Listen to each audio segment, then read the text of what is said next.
Hardkoppigheid, ek dink ons almal sukkel daarmee. Kom ons noem dit 'n mooier naam, 'n beter woord, eiesinnig. Of ek wil my eie pad kies en my eie pad loop en ek maak staat op my eie kennis en my eie tipe van volmaaktheid. Want ek bedoel, wie kan nou vir my leer? Wie kan nou vir my iets wys? En daarom, sulke mense stamp hulle koppe gereeld in die lewe. Ons almal soek die wil van die Here. Ons almal wil regtig binne die wil van die Here wees. Hoor wat sê Spreuke 3 vers 5 tot 6.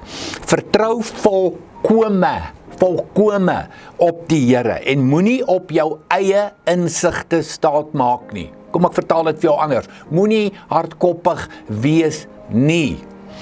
Ken hom in alles wat jy doen en hy sal jou die regte pad laat loop. Is dit nie die begeerte vir jou lewe nie? Die regte pad, God se pad, die pad wat jy gaan loop agter Jesus aan en God gaan jou seën op daardie pad. Waar lê dit?